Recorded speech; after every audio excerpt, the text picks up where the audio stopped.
antes de dar aula, botei meu carro para consertar lá em Niterói. Falei pro mecânico assim: Chico, olha só, vou dar uma corridinha aí, daqui a pouco eu volto. Você dá para deixar meu carro pronto até 2 horas da tarde? Não dá, sem problema, pode vir que o teu carro vai estar pronto. Aí saí às 7 horas da manhã, né, Michel? E fui em direção a Maricá, correndo, né? Tinha que fazer 7 horas de corrida aquele dia.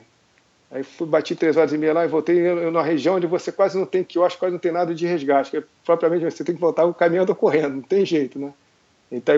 Na praia de Itaipuaçu. Aí quando eu voltei, o cara falou: Ribeiro, você tá roxo, cara. Você tava olhando, fui pegar uma praia ali, pertinho de casa. Pô, o carro ficou pronto? Ficou pronto. Daí fui para casa, almocei, e peguei o carro e fui em direção à Academia da Praia, que tinha que dar aula da Academia da Praia, desfile das 5 horas da tarde até 10 horas da noite, né, Michel? Daí todo mundo que eu olhava assim: pô, Ribeiro, você tá roxo, tá roxo, tá roxo. Não tinha me olhado no espelho ainda, né? Michel, eu fazia aula depois, fiz as 5 horas de spinning, né? No ritmo mais calmo, mais cadenciado, mas fiz. Na última aula eu quase desmaiei na bicicleta, quando eu fui me olhar no espelho, eu tava no negro, tava um negão, roxo.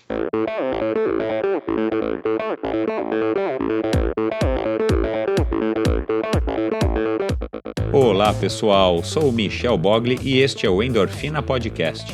Aqui você ouve minhas conversas com triatletas, ciclistas, corredores e nadadores. Pessoas interessantes que são, acima de tudo, movidas à endorfina.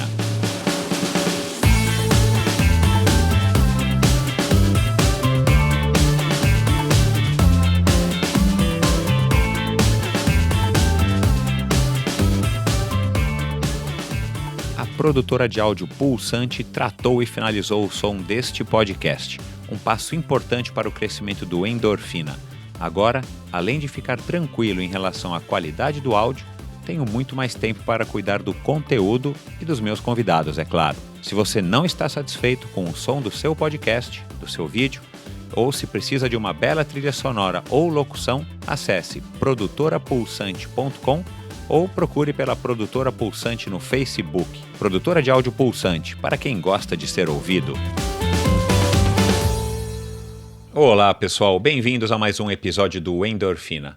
Antes de dar continuidade aqui à parte 2 da conversa que eu comecei com o Alexandre Ribeiro, nosso grande Alexandre Ribeiro, torcedor do Fluminense, dançarino e também ex-campeão do Ultraman do Havaí, eu queria lembrar aí a todo mundo que por acaso não viu ainda o post, não viu ainda no Facebook, no Twitter, já faz aí uma semana que você também pode ouvir o Endorfina através do Spotify. É só você entrar lá na tua conta do Spotify, seja ela qual for, na abinha ali de podcasts, e você digita Endorfina, Michel, e você vai achar o nosso programa, e é só você seguir e você vai ter automaticamente à sua disposição todos os episódios já disponíveis do Endorfina. Mais uma maneira da gente estar atingindo aí vocês, aumentando o nosso público, e uma maneira mais simples, mais prática, né? Muitas pessoas ainda tinham dúvidas de como acessar o podcast, apesar de que tem lá também na página do endorfinabr.com na internet uma abinha falando como que você acessa. Então, mais uma vez aí um facilitador, mais uma ferramenta aí para estar fazendo com que a palavra do Endorfina chegue a maior número de pessoas. Então, como eu estava dizendo, sem muita demora, vamos lá dar sequência aí à parte 2. A conversa com ele estava muito legal, a gente resolveu parar para que ela não ficasse tão longa e continuar. E vocês ouvem o que a gente conversou nesse episódio especial, parte 2 do episódio 15. E aí nessa parte a gente aborda finalmente o assunto do Ultraman. Ele conta aí pra gente como é que ele entrou nessa de Ultraman, como é que foram aí as vitórias. Ele fala bastante também do Race Across America, que é um tópico aí que eu e muita gente temos bastante interesse. O Alexandre também foi recordista mundial da prova na categoria duplas com o Ricardo Arapi. Ele fala da família, ele fala da rotina esportiva dele hoje, ele fala do envolvimento da família, enfim, muita coisa legal nessa segunda parte do Endorfina. Muito obrigado, bons treinos e até a próxima. Um abraço. Na semana passada, a gente conversou com a Lei, conheceu um pouco da história dele, de como é que ele ingressou no triatlon, a história de correr uma prova de 10 quilômetros com apenas 10 anos, maratona com 15, a história que ele contou de uma avó e de um avô que provavelmente deram essa carga genética para ele de ser um triatleta de endurance e ultra endurance de sucesso. E agora, nesse episódio, a gente ainda aborda muito assunto que o Ale tem para contar. Aliás, o cara é uma enciclopédia viva, ele lembra dos tempos, das colocações, não só dele, mas também das pessoas que chegaram na frente ou atrás dele. Então está sendo muito legal, o retorno das pessoas desse primeiro episódio foi bacana demais. Então a gente segue aqui com essa parte 2 do episódio com Alexandre Ribeiro. Oi, Ale, bem-vindo aí novamente, vamos continuar nosso papo? Obrigado, Michel, estamos de volta aí, com certeza, tem muita história ainda para contar aí, vamos embora. Boa, garoto, esse é o Endurance do Endorfina.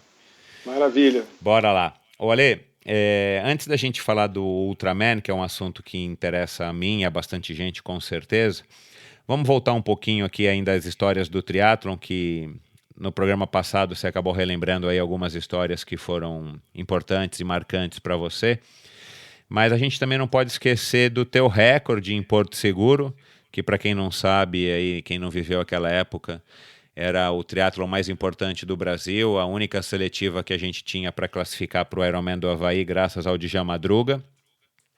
E também depois das provas que aconteceu no interior de São Paulo, que o Vanderlei Zangel me organizava, que aliás também em breve vai estar aqui conosco, mas aquela prova de Maresias, o meio Ironman de Maresias, que choveu bastante e que você foi o grande campeão, deixando todo mundo no chinelo, inclusive eu. Fala um pouco aí dessas duas provas. Maresias foi muito bacana, cara, foi uma das provas mais bacanas que eu participei, pelo contexto todo, né, Michel? Lá em Maresias, lugar privilegiado de São Paulo, né? Mas só que na véspera da prova, aliás, no dia da prova, né, na véspera da prova, entrou no Sudoeste e o mar cresceu bastante. Não sei se você recorda que você estava no evento, né? Tu lembra disso? Claro que eu lembro. Parece que entrou no Sudoeste, o mar estava grande, a gente fazia uma travessia que tinha que contornar uma pedra enorme, né? Como se fosse... Isso, a gente saía de uma praia para chegar em Maresias. Exatamente, como se saísse do Leblon, fosse contornar a linha mais e terminasse em São Conrado. Praticamente isso, uma distância menor de 2 quilômetros, né? Exato. Aí antes da largada, lembro que o Jean me reuniu a gente, que eu tenho uns 150 atletas mais ou menos participando, e falou, só tem 100% de ter acidente hoje aqui, tá chovendo muito, vocês querem que a prova aconteça? Aí a Maria levantou a mão, não queremos, né? E lembro que tinham 2 meninas só participando, que era a Cris Carvalho e uma outra que eu não me recordo o nome, né? E aí a Cris largou na frente com a outra menina, e antes da largada eu abordei o Marco Ivo, que era salva-mar na época, né? Entendia tudo de correnteza. Ele falou, Ripa, o que eu faço, cara? Eu vou nado no alto mar ou colo aqui na pedra? Ele falou, meu irmão, cola aqui na pedra, você vai sair na frente dessa galera toda, que aí vai ter menos correnteza. Não deu outra, né, Michel? Eu fui sair na frente logo de quem? De você e do Buteira. Exímios nadador, eu não acreditei quando eu cheguei na areia. Cadê as bicicletas? Todas as bicicletas, cadê a turma? Você foi o primeiro. Não acredito, não é possível, cara. Os caras morreram afogados, não é possível. O mar estava grande, né, Michel? Cara, eu lembro direitinho disso. O mar estava imenso, né, cara? A gente saiu bem no cantinho, se saísse lá no meio, a gente ia tomar muito na cabeça, né? Então. Daí eu peguei a bicicleta, tinha aquela subidinha de terra, 3 km de Maresia, que vai dar do outro lado, não é isso? Isso, saindo de Maresias, indo para Boiçucanga, que é aquela rampa dá que tem 3 subindo e 3 descendo, não é isso? Isso, mais ou menos isso. Aí, antes da largada, não sei se você recorda disso, o Vanderlei falou assim, a distância de natação, 80 de bike e 21 de corrida. Aí beleza, né? Aí peguei aquela subida, desci no pau, acelerando tudo, o último lugar de ponta a ponta, ele estava valendo uma passagem para Havaí, não sei se você recorda disso. Eu comecei no meu catar, ainda estava funcionando, mesmo com chuva, né? Começou a vir aquela metade, 35, quando deu 40 de quilometragem, falei, cadê o Vanderlei que não chega, né, cara? Eu continuei, de repente meu catar começou a pifar, né? E continuei na rodovia, né? Aberta, né, Michel? Para carro, aberto. Né? Aí daqui a pouco veio o Vanderlei com aquele golzinho preto dele, deu um cavalo de pau no meio da rua. Ribeiro, é aqui o retorno, não era 80, não, agora vai ser oficial, eu botei na 90, cara. Ele mudou do nada a quilometragem, cara. Deixou agora. Lembra disso? Eu lembro. Você falou duas vezes aí, Ketai. Ketai, eu sei exatamente o que é. Eu lembro disso. Mas para os nossos ouvintes mais recentes, era o velocímetro da bicicleta que ele tem. Ele existe até hoje, aliás, eu uso um moderno, mas eu uso hoje, que é a marca é Ketai, e a gente chamava na época Ketai, qualquer velocímetro era a mesma coisa que Gillette, né? Hoje em dia é Garmin, né, Exatamente, para os mais modernos. isso. Mas bacana, esse triatlon foi muito legal, difícil. Caramba, daí eu fiz o retorno lá, vim embora, vi que tinha aberto um pouquinho de vocês, parece que você furou 2 pneus, que o Marcelo também furou pneu, não foi? Isso, a estrada estava horrível Tava por horrível. conta da chuva e tal. Eu né? consegui Tava abrir um muito pouquinho de suja. distância na bike, só que aconteceu o seguinte, quando eu fui fazer aquela subida de volta, minha corrente estourou, eu tive que subir empurrando, Michel, a bicicleta morro acima, eu pensando só na minha passagem aérea para Bahia, que eu já estava classificado para a prova, né? Só precisava da passagem. Claro. Né? Aí desci no embalo e corri mais 3 quando eu pego, olhando para trás para ver se vocês estavam chegando, né? Aí como vocês tinham um problema também de mecânico, de pneu, cara, eu dei aquela sorte de conseguir faturar a tão merecida passagem aérea para Bahia, né? Que custava uma prata naquela época, né, Michel? Mas o Vanderlei era muito gozado, cara. Essa prova, além de ter as características de uma prova do Vanderlei, né, que era essa informalidade e tal, que ele também vai contar aqui pra gente na participação dele aqui no Endorfina, mas a prova foi uma aventura porque o percurso era difícil, a chuva acabou, enfim, tornando tudo muito mais complicado, virou mais uma aventura do que um triatlon, né? Poxa, aquela descida lá, que era da Boçucanga, a gente pegava, sei lá, 90 km por hora, uma baita chuva, cara, era muito inclinada aquela descida, né? A chance de as pessoas se machucarem, como ele falou, era 100%, né? Graças a Deus todo mundo sobreviveu. E acabou que a Cris também ganhou a passagem aérea para Havaí, né? E depois foi pegar essa passagem aérea com o Vanderlei, como é que foi difícil? Depois pergunta para ele, vamos pegar na véspera da viagem. Vanderlei, abriu essa passagem, cara, você prometeu. Isso foi em 93, né, Michel? Exatamente. Muito bacana. Legal. E Porto Seguro, como é que foi lá o seu recorde de Porto Seguro tem o mesmo recorde que a Fernanda tem no Havaí, né? Ela tem 7 vezes terceiro colocado no Havaí, né? 6. 6, né? Então eu tenho acho que 6 ou 7 também no Porto Seguro. Eu não ganhei uma prova. E teve uma que foi muito interessante, que você estava participando. Tem 2 que você participou que eu tenho que tirar até o chapéu, né? Uma que você ganhou do Galindes, que foi bem bacana, que eu vi que você mudou a sua estratégia de pedalada. Antigamente você pedalava pesada aberta, não era, Michel? Exato, isso Você estava num giro assim fenomenal e botou do lado do Galindes e ganhou dele na corrida. Isso foi espetacular. Eu acho que eu considero essa vitória mais surpreendente da sua carreira. Em termos de, foi, sem dúvida. Não tenha dúvida. Que é uma e um detalhe, né, que né, aliás, eu era patrocinado pelo Pão de Açúcar na época, e sempre que eu encontro o Márcio De Luca, ele lembra a mesma coisa, porque ele era o chefe da equipe na época, e ele estava no carro, e ele não acreditou, né, que eu tinha deixado o Galindes para trás, e até hoje eu encontro ele e ele diz, né, que foi a primeira pessoa a ganhar do Galindes aqui no Brasil até aquela época, né? Verdade, o Galindes era imbatível em Santos, né? Ganhava todas as provas em Santos, né? Bons tempos. O Galindes, enfim, já esteve aqui com a gente, né? O cara é uma lenda viva como vocês. Não, o Galindes, o Leandro Macedo, o Manzan, o Marcos Ornella, o Armando também, é uma galera que, meu irmão, o Butenas, é uma galera que a gente tem uma geração muito forte, assim, muito presente no nosso esporte, né? Isso acabou puxando sempre um outro mais atleta a dar o seu melhor, né, durante os eventos, né, Michel? Nunca tinham 2 ou 3, tinham vários, assim, no momento para poder ganhar aquele evento, né? Muito bacana. Exato, e nós éramos concorrentes na prova, mas éramos amigos fora dela, era um outro contexto, né, Ale? Foi, Porto Seguro era bom demais, né? A gente festejava bacana depois do evento, né? Era uma festa, né? Porto Seguro era, ao mesmo tempo que era o nosso Havaí, entre aspas. Exatamente, Depois da prova era uma festa, uma bagunça, todo mundo ficava lá mais 2, 3, 4 dias para curtir, descansar. E voltar para casa mais feliz, recuperar, né? o fôlego para voltar para casa mais feliz, como você está falando. Isso é exatamente isso. E outra prova que eu achei também em Porto Seguro, que você teve um grande desempenho também, mas que eu vou até comentar a respeito, que você é muito parecido com o Armando, né? Foi aquela que o Armando ganhou em cima do Ornelas, né? Eu saí para correr, quando eu olhei uma pessoa de Nike lá na minha frente assim, eu falei, caramba, é o Armando Marcelo, tô pegando o Armando, quando eu vejo era você, meu. Eu tinha esquecido que você estava na prova assim, eu achei que eu estava lá na frente, estava na frente do Armando, eu confundi bonito, achei que era você, tô pegando o Armando, tô bem na prova, né? Depois só faltava Michel e o Ornella, que nada, cara. Peguei você e fui pegar o Armando nunca. O Armando correu por 1h12 aquele dia, né? Eu lembro direitinho desse tempo do Armando, cara. Ele voou baixo. O Martinho Ornella até engasgado até hoje, que, pô, se alguém tivesse me avisado, eu tinha ganho dele no meio do percurso, eu abri 6 minutos da bike dele e ninguém me avisou. Mas foi bom demais, né? No final acaba todo mundo se dando bem, né? Todo mundo sendo feliz, Exato, né? época boa Muito demais. bacana, muito Ô, prazeroso. Ale, agora vamos dar um salto aí, vamos falar aí de Ultraman. Quando é que surgiu essa história do Ultraman pra você?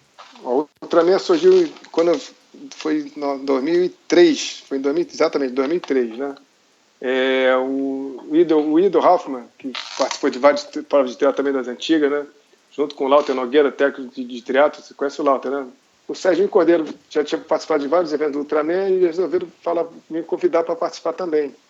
Para fazer a minha primeira experiência. Eu já tinha sabido dessa prova, Michel, em 84, quando o primeiro brasileiro já havia participado, que foi o Manuel Simões. E o Manuel Simões foi o primeiro brasileiro a participar do Ultraman por cinco eventos de direto lá no Havaí, né? E eu fiquei com aquilo na cabeça, um dia eu vou participar desse evento quando for me aposentar, né? E surgiu essa ideia quando eu tinha 38 anos de idade. Na época certa, no momento certo, que ainda tinha uma participação boa no Ironman de Floripa, né? Tinha terminado com o meu melhor tempo lá, que foi 8 horas e 39 minutos em Floripa. Estava em plena atividade, né? E foi uma mudança na hora certa, que eu estava meio que querendo me aposentar, meio que parar do triatlo. E aí eu subi essa oportunidade. E de cara, cara, eu consegui ir bem no evento e ganhar a primeira prova lá em 2003, né? Com o apoio do Luiz Carlos Ribeiro, o Velhinho, que a gente tem que chamar o Velhinho também. O Velhinho é muito bom para a gente contar as histórias. Claro, vamos chamar sim. O Velhinho tem uma história muito interessante também em Porto Seguro, que ele foi o 8º geral e primeiro na categoria. Ele ganhou a premiação do primeiro na categoria, que era 40 a mais no Master, e ganhando a geral que foi o 8º colocado, né? Em Porto Seguro. E eles foram o meu braço direito nesse evento, né? Eu tinha entrado praticamente por desconhecido. E a grande dificuldade naquela época para treinar para o Ultraman é que eu estava indo para uma prova de desconhecido, né, Michel? Você nadar 10 km, né, no primeiro dia, pedalar 145 km, isso no primeiro dia. No segundo dia, você pedalar 276 km. No último dia, correr 84 km, eu achei que não ia completar o evento, né? E eu treinei muito para esse tipo de prova. Tanto é que teve um dia lá que eu dava aula de spinning na academia da praia, e um dos treinos clássicos que eu fiz lá, que eu comento com todo mundo a respeito, né? Eu treino que, tipo assim, bati o martelo, que eu estava bem treinado para participar do Ultraman, né? Foi que eu, antes de dar aula, botei meu carro para consertar lá em Niterói, falei pro mecânico assim: Chico, olha só, vou dar uma corridinha aí, daqui a pouco eu volto. Você dá para deixar meu carro pronto até 2 horas da tarde? Não dá, sem problema, pode vir que o teu carro vai estar pronto. Aí saí às 7 horas da manhã, né, Michel? E fui em direção a Maricá, correndo, né? Tinha que fazer 7 horas de corrida aquele dia. Uau. Aí bati 3 horas e meia lá e voltei numa região onde você quase não tem quiosque, quase não tem nada de resgate. Porque, propriamente você tem que voltar o caminhando ou correndo, não tem jeito, né? Na praia de Itaipuaçu. Aí quando eu voltei, o cara falou: Ribeiro, você tá roxo, cara. Você tava onde? Não, eu fui pegar uma praia ali, pertinho de casa. Pô, o carro ficou pronto? Não, ficou pronto. Daí fui para casa, almocei, e peguei o carro e fui em direção à Academia da Praia, que tinha que dar aula da Academia da Praia de spinning das 5 horas da tarde até 10 horas da noite, né, Michel? Daí todo mundo que eu olhava assim: pô, Ribeiro, você tá roxo, tá roxo, tá roxo. Não tinha me olhado no espelho ainda, né? Michel, eu fazia aula depois, fiz as 5 horas de spinning, né? No ritmo mais calmo, mais cadenciado, mas fiz. Na última aula eu quase desmaiei na bicicleta, quando eu fui me olhar no espelho, eu tava negro, tava um negão, roxo. Caraca, bicho, depois ainda tinha que pegar o carro, voltar para Niterói, não sei como é que eu aguentei essa rotina de treinar, de cuidar da família, de trabalhar. Era uma rotina. O que mais me desgastou, o que mais me sacrificou foi essa logística de pegar carro, ir para treinar ciclismo longe de casa, ter que pegar carro para trabalhar, ter que pegar carro para poder nadar. Esse desgaste, às vezes, eu passava durante o dia 6 horas dentro do carro só para transportar eu e o Kailane Capimari para o colégio, para o futebol, para a natação, né? Esse foi um grande Você estava dividindo já as funções de profissional, de educação física, Exato. Triatleta, de Ultraman e pai, né? Exato, não, porque depois eu botei a meta assim, a minha prioridade naquela época era minha família, meu trabalho e meu esporte. Sobrou tempo, a gente está treinando. Se não sobrou tempo, a prioridade é a família, entendeu? Em primeiro lugar, né? Isso aí. Olha, então, aproveitando, duas coisas, mas vamos lá. A primeira, você disse que ficou com receio do Ultraman, não sabia se ia terminar e não, e você com 38 anos, então, na época. a sensação, como é que você compara essa sensação de ir para o desconhecido, o Ultraman em 2003, e ir para o desconhecido, o Iron Man em 84? Teve alguma similaridade ou foi mais fácil ir para o Iron Man em 84 porque justamente você não tinha noção mesmo de nada? Não, os dois foram muito parecidos, na verdade. Eu até interpretei um pouquinho errado, assim, sabe, Michel? A questão da distância. Porque eu tive uma experiência muito, assim, dura do Race Across America como você teve. Um dos eventos assim, mais duros que eu já tive, a gente cruzou a América, dá 4.800 quilômetros, não é isso? Isso, nós vamos conversar isso já, porque eu tenho bastante curiosidade desse assunto. Legal. Então, já esse do Race Across America, então já tinha uma certa base de prova de longa distância, assim, não só no triatlo, mas como no ciclismo também. E a prova tinha uma característica muito boa para mim, do meu lado, porque a prova era natação com água quente, valendo roupa de borracha, o percurso era um percurso de ciclismo extremamente montanhoso, que você vai para o outro lado da ilha, só sobe e desce, você não tem um percurso plano e com vento. E a maratona do jeito que eu gosto, quentinho. Você pega 50 graus de temperatura naquele desertão lá que vai de Ravi até o Pier, né? De Kona. Isso para você é bom? Isso é a minha característica que eu gosto. Agora, se você me botar para um lado de frio, já não rendo mais. Eu fui fazer uma Ironman na Nova Zelândia que eu congelei. Parei na bike e não conseguia nem girar, entendeu? É friozinho mesmo. Bem frio, né? E, então, quer dizer, a prova tinha uma característica bem favorável para o meu lado. Isso me ajudou muito nesse lado. E eu tenho uma boa performance durante esses 9 anos que eu participei do Ultraman, né?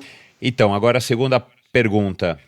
Cara, hoje em dia, né, sei lá, você encontra um tio, você tá no elevador, você vai trabalhar, mesmo na academia, você conta para alguém quando, sei lá, numa reunião às 10 horas da manhã, que você já pedalou 100 e tá lá agora, as pessoas não acreditam, né?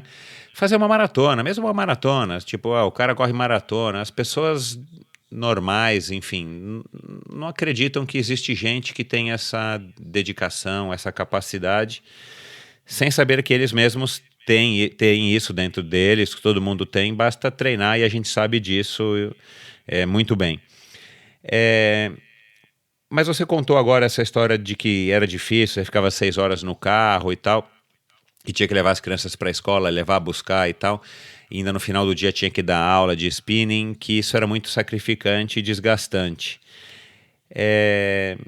Cara, desgasta psicologicamente o sujeito, tanto você ter essa vida atribulada para treinar para um Ultraman, quanto você treinar para o Ultraman, né? Assim, onde que você encontrava força, o que te motivava ao longo da sua carreira, assim, o que você acha que mais te motivou, ou a cada fase da sua vida veio uma motivação diferente? De onde que vem essa vontade, essa determinação, essa perseverança de estar treinando tanto durante tantos anos, né? Foram 33 anos, são 33 anos de carreira, e principalmente para provas tão longas e desgastantes psicologicamente. Pô, Michel, eu acho que é o amor pelo esporte, pelo aquele que a gente faz, cara, entendeu? Eu acho que não tem... Às vezes o meu professor da Gama Filho de treinamento esportivo falou que era sacrificante o treinamento do atleta de alto nível. Isso para mim nunca foi sacrifício, treinar em alto nível. Treinar, nadar, pedalar e correr, nunca foi sacrifício nenhum. Sacrifício é você, as nossas logísticas, você tem que pegar uma condução, ficar dando a lata de sardinha durante 3 horas para lá e para cá. Isso é um verdadeiro desgaste físico, né? Isso consome muita nossa energia, que chega no final da semana tu está esgotado. Um amigo nosso, que o Rafael do triatlo, né?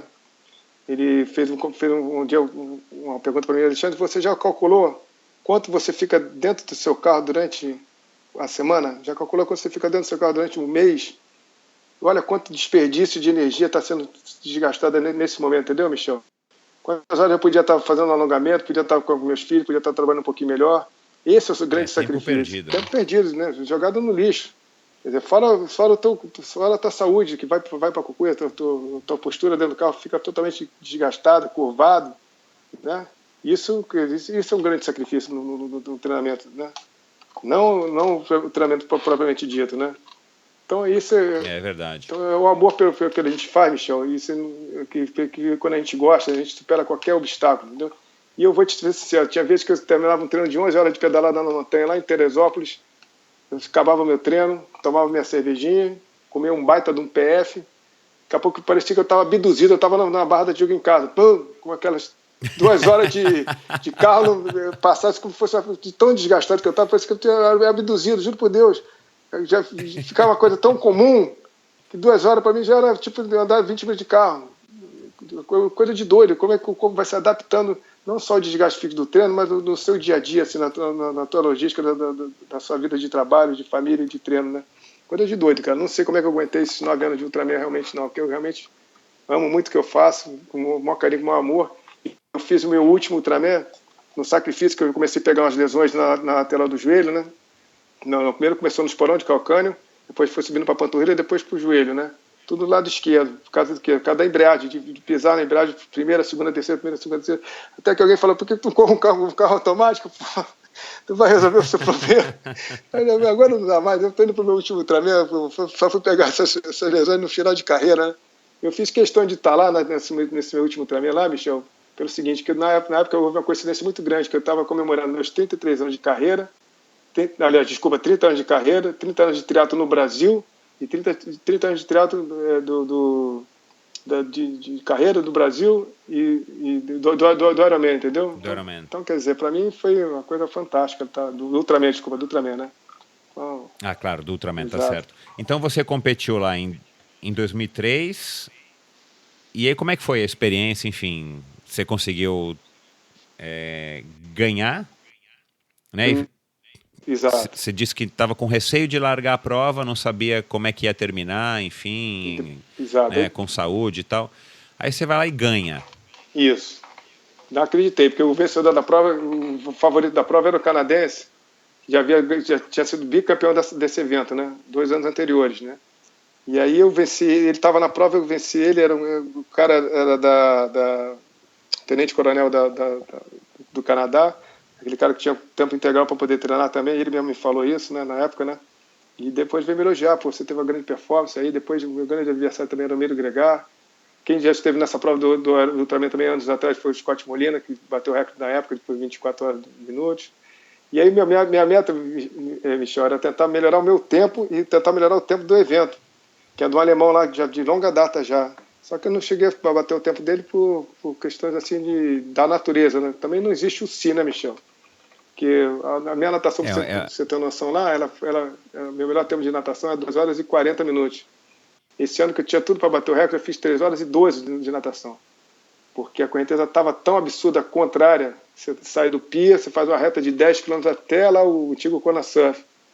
E aí a gente nadava, não saía do lugar, coisa desesperadora, que quando eu saí da água meio esgotado, mesmo assim eu fiz uma performance muito boa no ciclismo. Foi o segundo melhor tempo de todas as edições. E corri para 6 horas e 15, ao lado do Miro Gregar, que a gente correu uma maratona fantástica lá, a gente fez 6 horas e 14, fiz 6 horas e 15. E fiquei a 8 minutos do recorde do evento, da prova, né? Fiz 21 horas e 59 minutos e o recorde era 21 horas e 52 minutos desse alemão. Mas, poxa, mesmo assim, não importa. Importa que eu me identifiquei muito nesse evento, Michel, que acabou com aquele desfile de moda, aquela coisa de você vestir, ter uma bicicleta de 6 quantos mil dólares, né? Aquela papagaia toda que o Ironman tem, né? Que as pessoas estão mais preocupadas com o tipo de material que você está no evento do que com o seu próprio treinamento em si, né?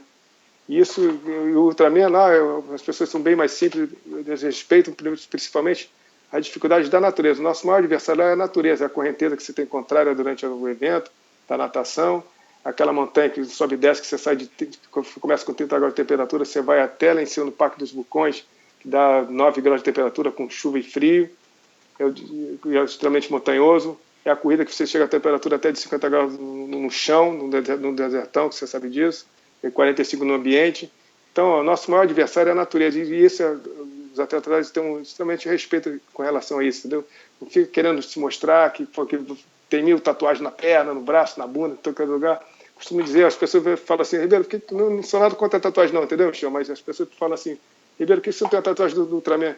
Eu falo, minhas tatuagens, Michel, foram construídas ao longo dos anos de triatlo. As marcas de queda de bicicleta que eu tenho, acidente de carro de 150 pontos na testa, no braço. Eu tenho até o mapa do Havaí aqui no braço, a queda que eu tive no Ironman do Havaí, que foi de 94. Bateu uma rajada de vento de 80 km por hora que eu decolei e fiquei nossa, todo estragado, mesmo assim completei a prova. Então é isso. Então as pessoas do Ultraman deixam a pessoa mais humilde e mais simples. É o que a gente tem feito agora, que a gente conseguiu agora trazer o Ultraman para o Brasil, tem 4 anos seguidos, né, que é o B515. E você vê que é outro público, a galera que está lá. Tem a galera que mais família, que as pessoas se ajudam durante a prova, não estão preocupados em vencer a prova em si, mas estão preocupados em vencer a distância da prova, que é a superação do evento, que por si só já fala pela distância, né? Claro, é o que eu ia complementar ali quando você falou dessa história de respeito aí ao clima, enfim, às condições da natureza.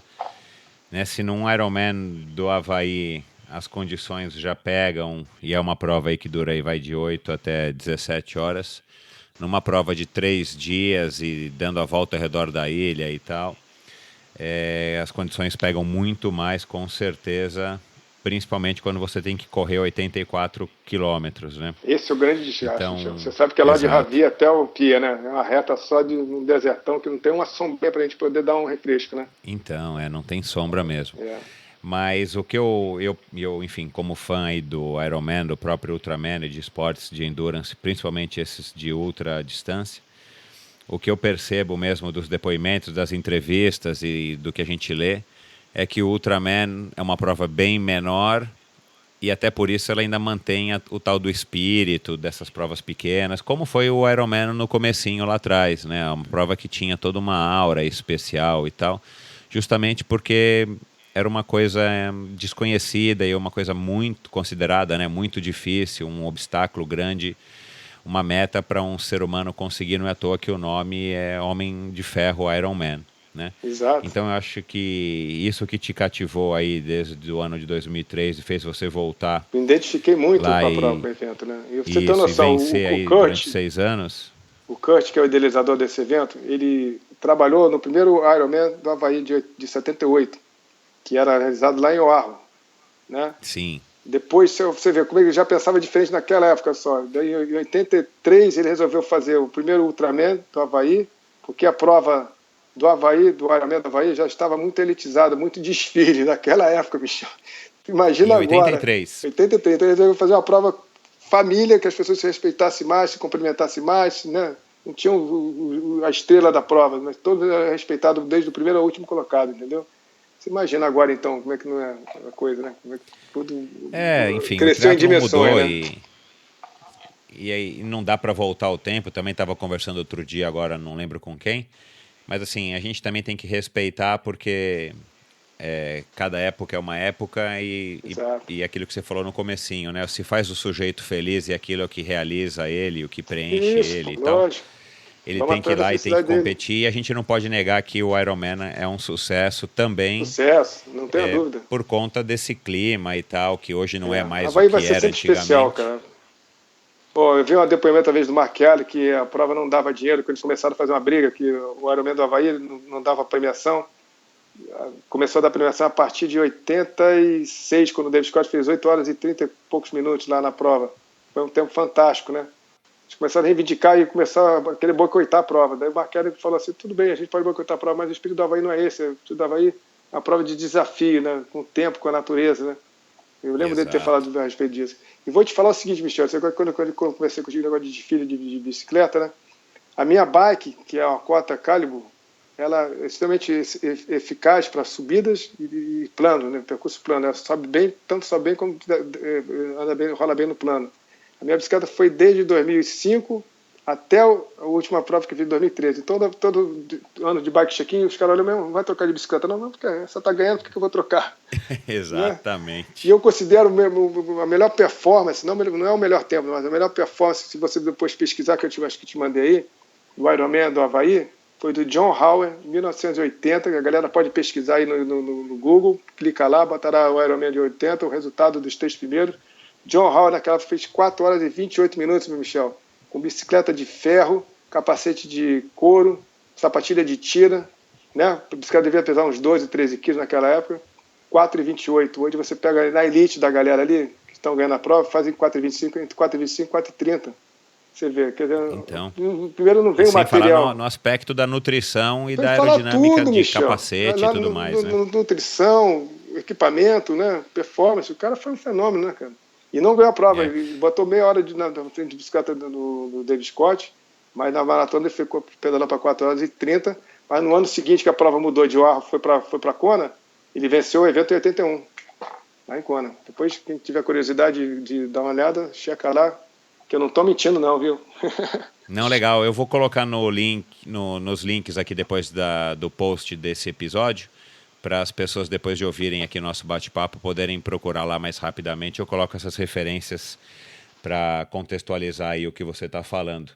E por falar em tecnologia e tal, John Howard, Ale, qual tecnologia ou equipamento de hoje que você gostaria de ter usado lá antigamente, lá nas suas incursões em Kona e nos triatlons aqui no Brasil?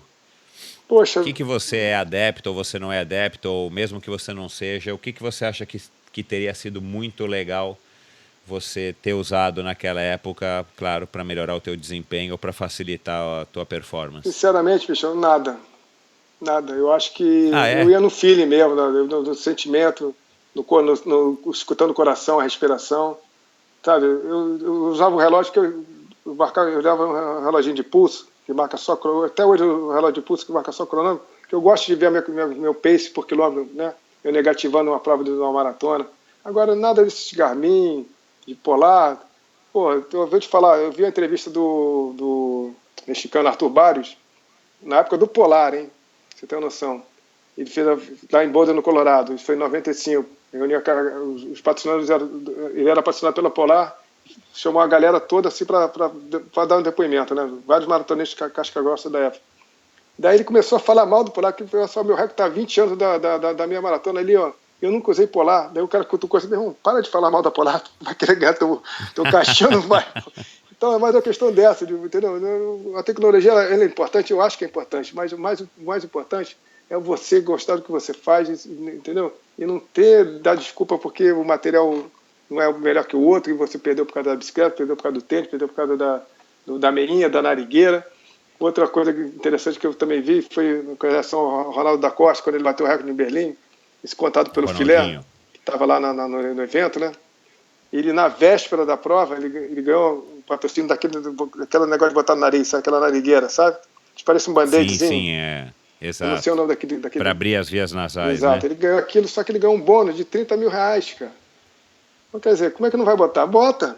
Aí no dia seguinte, pô, quanto as pessoas não compraram aquele negocinho na loja? Então, Não é verdade? Não foi aquilo que fez ele ganhar a prova, bater o recorde mundial na época, né? Foi o treinamento raro do dia a dia, o sacrifício que a gente passa todos os anos, né?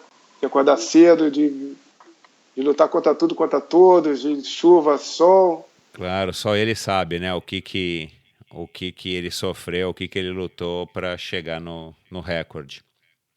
Eu também concordo que a tecnologia, enfim, tá aí, acho que é legal a gente usar e tal, mas a pessoa não pode se afastar da conexão que ela tem que ter com o próprio corpo, enfim. Eu acho o seguinte, Michel, duas coisas, olha só. Outra que eu vou te dar mais dois exemplos aqui antes que eu me esqueça. Depois eu entro no assunto que você abordou. Outra situação que aconteceu com o Mark Kelly e David Scott. O Mark Kelly nunca ganhava o David Scott no Ironman da Havaí. Persistiu, e ele era patrocinado pela Polar. E ele só se baseava no pulso dele de maratona. O ano que ele ganhou do David Scott, que foi em 89, foi aquela disputa maravilhosa, a mais bonita de até então, de todos os anos. Não sei se você concorda comigo. Concordo. Que ele nadou junto, pedalou junto e correu junto. Qual foi a meta dele? O que ele falou antes da prova? Onde o David Scott foi, eu vou atrás. E o David Scott falou assim, eu vou fazer 8 horas e 10. O David Scott fez 8 horas e 10, só que o Mark Kelly fez 8 horas e 9. O Mark Kelly só ganhou a prova porque ele esqueceu o Polar. Ele focou na estratégia da prova. Teve uma edição de Florianópolis, que eu assisti também, não vou falar o nome do atleta, mas já estava usando esse potencímetro, né? Estava lá na frente disputando com Stula e Galinde, mais outros atletas de ponta. E quando eu estava de fiscal ali, pegando os números para ajudar o Galvão, daqui a pouco eu vi que ele se afastou da turma. Ele estava no pé que se afastou e não pegou mais. A galera entregou, aquele ano quem ganhou foi o Stula. Depois eu fui perguntar para ele, meu amigo, o que você perdeu o pé? Que meu potencímetro, além da conta, eu achei que ia quebrar. Quer dizer, não pode ser assim. Você tem que usar estratégia. O cara não vai dar aquele potencial a prova inteira. Em uma hora ele vai morrer, vai diminuir. Então você tem que usar de estratégia, entendeu, Michel? Para essa galera que é profissional.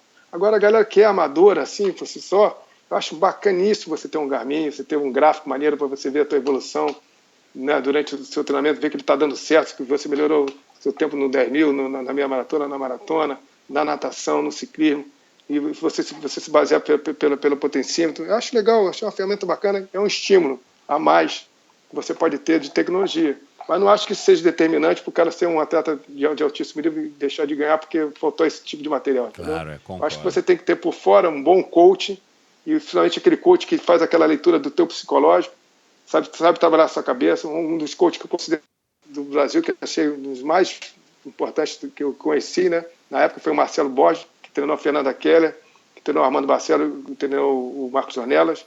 Esse cara era um cara militar, não tinha mimimi, era aquele cara casca grossa que naquela época ele, para te elogiar mesmo, você tinha que fazer uma coisa muito extraordinária, de ter uma prova dos melhores. Sim, o Marcelo era uma pessoa difícil, mas era uma pessoa que deu muito certo com o Fernando, com o Armando, com o Marquinhos. O cara acordava lá às 5 horas da manhã e estava lá no treino de maneira, que a gente fazia um treino de maneira às quartas-feiras, que o couro comia, o pau comia, ele estava lá presente para ajudar Fernando, Marquinhos e Armando. Nunca faltou, estava sempre ao lado deles durante a carreira, praticamente a carreira inteira que os dois tiveram na melhor performance, né? Marcelo foi uma grande referência. Tiveram outros também, o Cláudio Morgado também foi muito bom, mas o Marcelo, para mim, foi o melhor de todos os coaches. E não tinha essa tecnologia toda naquela época, entendeu, Michel?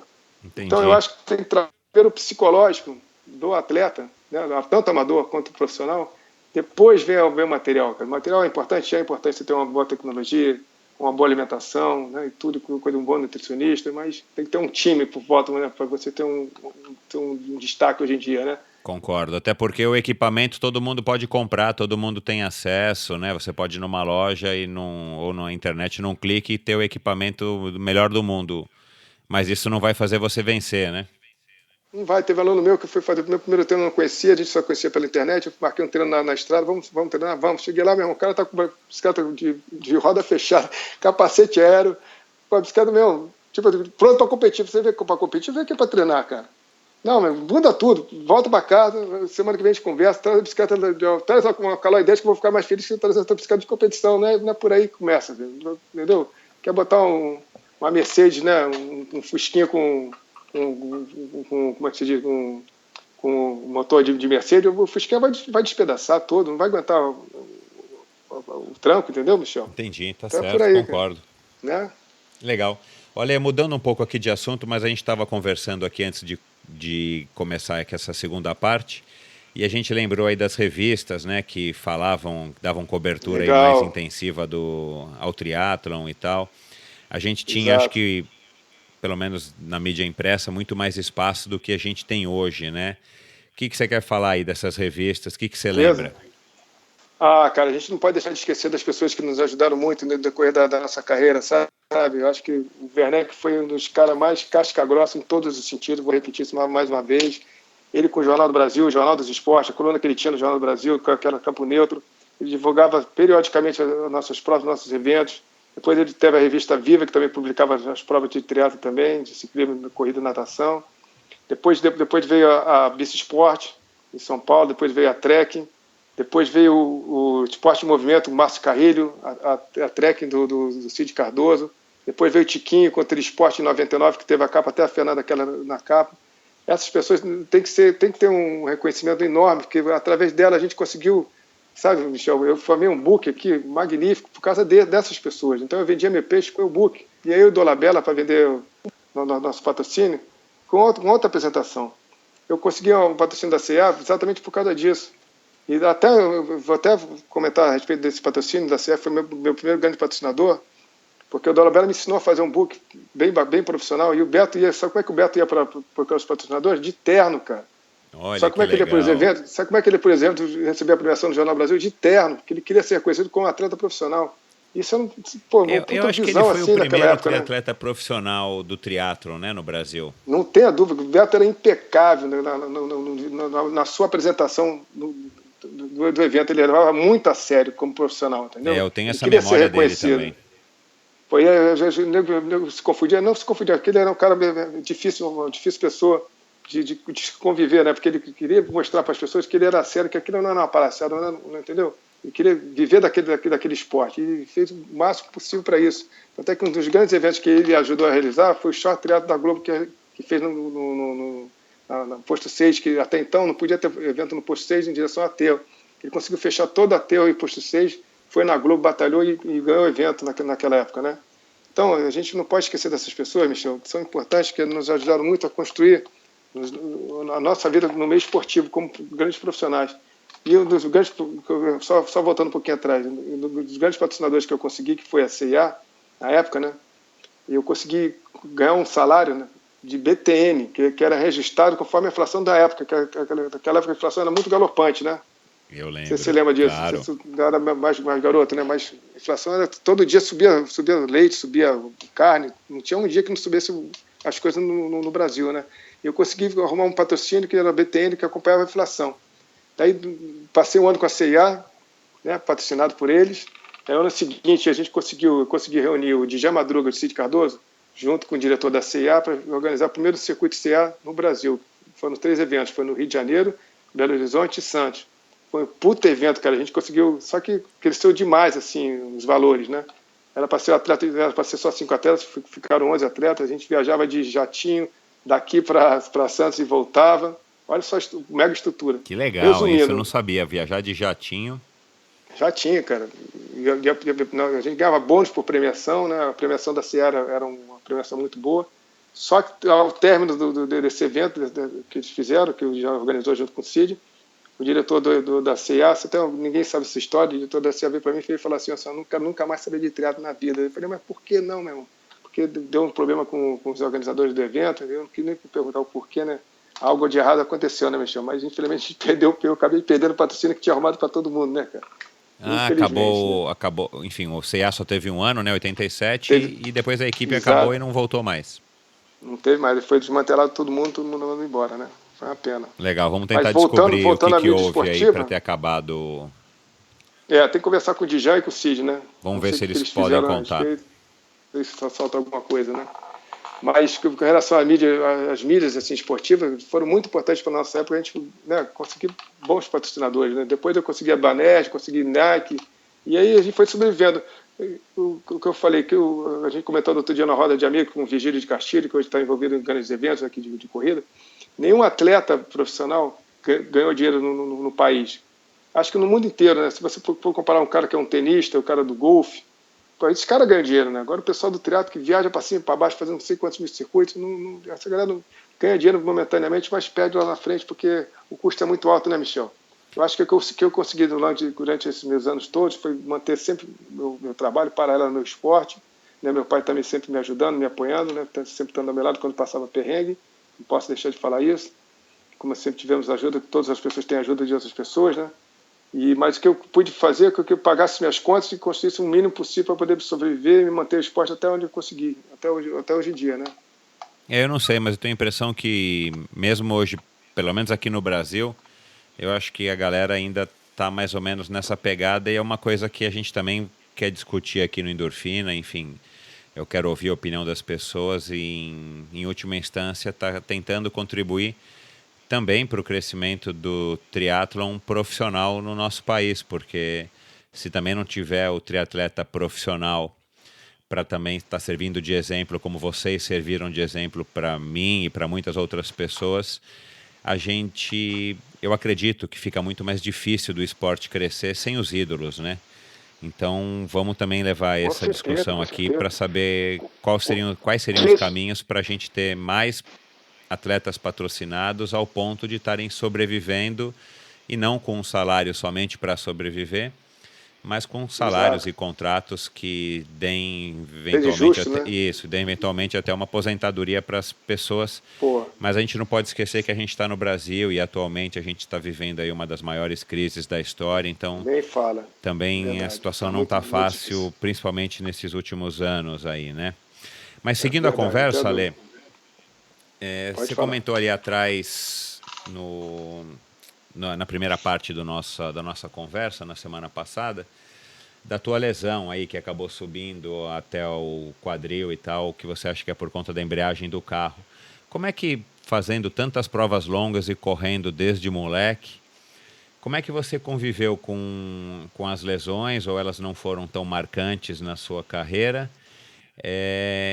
E as coisas que complementavam o teu treino, né, que hoje são preocupação aí quase unânime desde o triatleta que começa, mas principalmente até o experiente que é profissional, que é uma musculação, um treinamento aí de core ou funcional que virou moda, a nutrição, um apoio psicológico.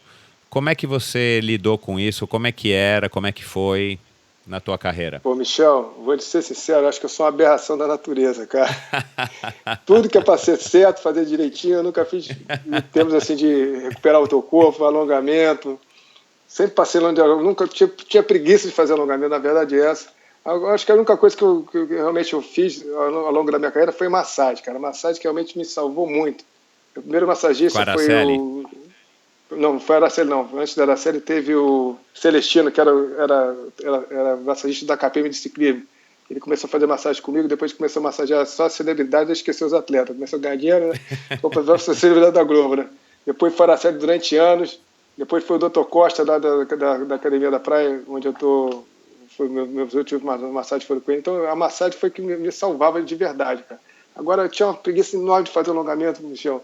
Musculação também eu fazia por obrigação, que eu tive que fazer porque eu tive uma lesão no Ironman do Havaí de 91, no lombar. E quando eu voltei, eu falei, cara, tem que dar um jeito nisso aqui. Daí o Antônio, que é o Tonho, e o fisioterapeuta na época, que era o Pedro Paulo, fizeram um trabalho de core aqui comigo, fantástico, eu nunca mais tive nada no lombar, né? Depois veio o Antônio Scher, que também me ajudou muito a me curar. Se você conversar com o Antônio Scher, não sei se você conhece ele. Sim, nós já estamos marcando um bate-papo aqui com ele. Então, o Cher, cara, ele que também me salvava. Foi a massagem do Cher que me salvava das minhas lesões. Mas eu sou uma aberração da natureza. Que eu, quando tinha, acho que 8 anos de idade, eu caí do telhado de 3 metros de altura, de cócoras. Já imaginou? E minha coluna deu uma entortada, Michel. Que naquela época, quando eu fui bater a chapa com 15 anos de idade, eu tinha 20% de curvatura da coluna. Você imagina agora, já está com 70, 80 de curvatura. Será que foi isso que fez você ganhar 6 vezes o Ultraman? Sei lá, bicho, eu sei que eu passo longe dessas coisas que são importantes, sabe? Eu não recomendo ninguém seguir a minha linha de pensamento. Acho que tem que fazer massagem, tem que fazer alongamento. E nutrição? Assim. A nutrição também passa longe também. A nutrição, eu sou totalmente... nunca consegui fazer uma dieta, gente. Nada, bicho. Negócio de barra, de gel, nunca ficou um dia sem beber cerveja? Não, cerveja veio depois, com o passar do tempo, né? Ele vai ficando velho, vai aumentando o número de latinhas, né, cara? Mas a cerveja sempre foi um belo hidratante na minha vida como relaxante muscular. Então, até que se eu bebesse uma quantidade extrema, eu não ia acordar no dia seguinte para poder treinar em grande performance. Ah, né? Bom, pelo menos isso. Isso, mas durante as competições a gente sempre bebia mais. Era bacana porque as provas que tinham as festas, que era a prova do Porto Seguro, lá com o Djalma Madruga, do Núbio Internacional de Santos, e a do Campeonato do Troféu Brasil dos Santos também, a gente extrapolava, né, Michel? Era muito bom, né, cara? Beber além da conta. Mas do nosso dia a dia, assim, de regra de dia a dia, eu tinha uma boa alimentação de coisas normais, arroz, feijão, salada, frutas, leguminosas, em grandes quantidades. Nunca achei que o shake fosse me dar substituir a minha refeição principal de coisas saudáveis que a natureza propõe pra gente. Nunca foi de laboratório, entendeu? Foi sempre de coisas normais do nosso dia a dia, né? Isso aí. Até que tem um dos treinos que eu fiz, Michel, o meu primeiro Ultraman, né? Eu parava a bicicleta no pé da Serra de Teresópolis, treinava com o meu grupo ali 4 horas de pedalada, e depois seguia a viagem para o meu destino, que era cumprir minhas 11 horas de pedalada na montanha, né? Eu teve um desses dias que eu não aguentava mais comer salgadinho, empadinha, coxinha, né? E parei de frente para uma birosca que tinha uma feijoada rolando. Isso devia ter umas 7, 8 horas de pedalada, num calor do cão. Eu falei, pô, vou encarar essa feijoada que eu tô numa fome danada, né, cara? Daí, pá, meti aquela feijoada e depois tinha uma serra de 15 km para subir, né? Falei, o que eu fui fazer com a barriga cheinha, né? Suando bico, passando mal. Subi aquela serra, resumindo, terminei o treino no escuro, na birosca da Dona Helena, lá do pé da Serra de Teresópolis. Ela já me esperava com a garrafa de cerveja, tomava cervejinha, comia mais alguma coisinha e voltava para casa de carro, né? E nessa época eu morava em Niterói. E eu estava voltando para casa de carro e me liga um amigo nosso, que é o vou tentar lembrar o nome dele aqui já. Eu digo, olha só, Alexandre, olha só, vem para cá, isso no mesmo dia, tá, Michel? Vem para cá, isso de noite. Vem para cá que a gente vai servir uma janta aqui para você. A gente sabe que você está treinando pro Ultraman, tem que comer direitinho. Daí eu cheguei na casa dele, que estava rolando rabada, Michel. Então naquele mesmo dia eu comi feijoada e rabada de noite. E no dia seguinte eu fui fazer 7 horas de corrida. Foi a minha melhor corrida que eu fiz do dia, cara. Não passei Olha lá. Uma sustância. Juro por Deus, cara. Não recomendo isso pra ninguém, lógico. É um absurdo. Por isso que eu sou uma aberração da natureza. Vai morrer de indigestão, meu. Pelo amor de Deus, eu mato todo mundo aí numa E dessa para aí, quem com não, calorzão para de quem não matar, conhece, né, você, enfim, vai estar vendo as fotos que eu vou publicar aí no Endorfina BR no Instagram e no nosso próprio site, endorfinabr.com. Mas você é magrinho, né, Ale? Nunca foi barrigudo, nunca foi gordo, enfim, você sempre teve essa Oi, constituição de queniano, né? pega minha foto aí de eu bebê. Minha mãe tem que fazer dieta de Ah, mamadeira, bom, cara. bom, tudo É bem, a né? verdade. Ainda Foi bem minha que fase você foi um gordinho, bebê foi gordinho, com porque se não um fosse ano de idade. não era saudável. Por isso que eu comecei a treinar, para emagrecer, né? A verdade foi essa. Não, como é que eu me mantenho assim dessa forma, Michel? Porque eu continuo fazendo as minhas refeições principais, café, almoço, janta e um lanche. E de noite eu não janto assim coisas sólidas. Eu tomo a minha cervejinha, como digamos assim, uma amêndoa, entendeu? Uma castanha, um queijo. Eu não gosto de jantar e dormir. A comida estaciona no meu estômago e não digere. Ainda mais agora que eu estou treinando com cargas bem baixíssimas, né? Não sei. Atualmente eu tenho corrido 3 vezes na semana. Estou tentando voltar a pedalar, que eu fiz uma volta ciclística agora em Portugal, que cruzou do norte ao sul, né? Que eu quase morri, né? Sem treinar nada, 750 quilômetros de bicicleta. E estou tentando voltar a nadar. A natação está me fazendo uma falta enorme, cara, para manter o meu esqueleto alinhado, sabe? Que eu dei uma entortada bonita. Eu vou te mandar a foto para você atual mesmo. Estou com a corcunda de Notre Dame legal, mano. Depois que para, agora que eu vou, daqui a 10 anos a gente conversa novamente, vou te mandar uma foto atualizada para tu ver como é que eu vou estar, se eu não me cuidar. Tá Agora que eu bom. estou precisando do osteopata bom ao meu lado, fazer um trabalho pro core aqui direitinho, né? Ô, Ale, Cuidar do corpo. onde é que você espera, onde você imagina que você vai estar daqui a 10 e daqui a 20 anos no esporte? Michel, no esporte ou no lugar de morar? Não, no esporte, no esporte. Ah, não vou parar não, Michel. Vou estar fazendo a minha terra manutenção. Quando eu tiver saúde para poder pedalar, correr um pouquinho, nadar um pouquinho, vai ser esses 3 eventos que eu gosto. Lógico, jogar meu vôleizinho aqui na praia, pegar minha onda aqui em frente também, são outras atividades que eu também tenho um prazer enorme, entendeu? Entendi. Mas parar jamais, cara. Isso aí. Olha, eu conheci também uma outra pessoa interessantíssima, que foi John, que foi o... Vou tentar lembrar o nome dele, foi o senhor lá da Califórnia, já lembro o nome dele aqui, está aqui. Não, peraí, vou tentar lembrar aqui o nome dele. Bom, ele com 60 anos de idade, Michel, deu até palestra, na minha palestra, falo até a respeito desse senhor. Ele, Edson Sauer, é o nome dele, eu conheci lá em 84 no Havaí, tá? Foi a minha primeira edição, eu era o mais novo e ele era o mais velho com 70 anos de idade. O Edson Sauer, ele apresentou com 60 anos de idade, né?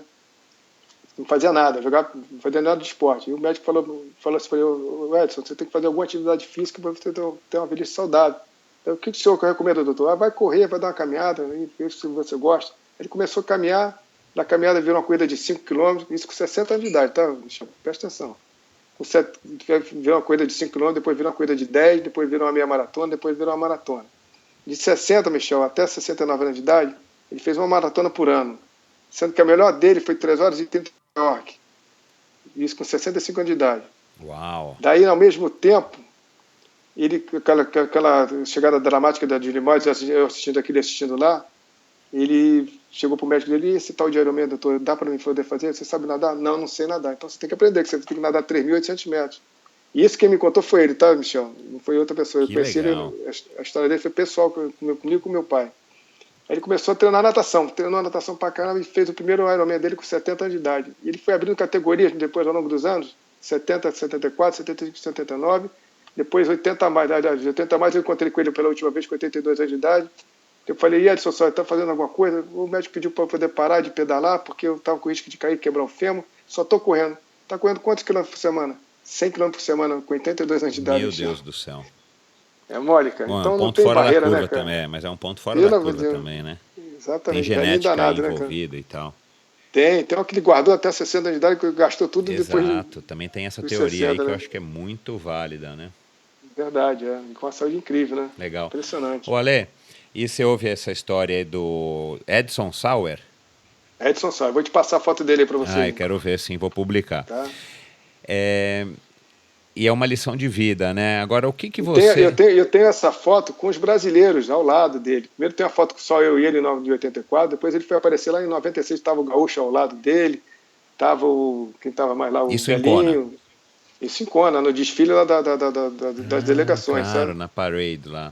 Na parede, muito Legal. bacana. Olha, então, o que você leva dessa vida aí dedicada ao esporte, desde molequinho, para a sua vida familiar, né, e para a tua vida profissional aí, enfim, liderando a Pro Ribeiro e as palestras que você faz? O que você leva aí de mais importante? Qual é a lição que você traz aí do esporte para os outros aspectos da sua vida?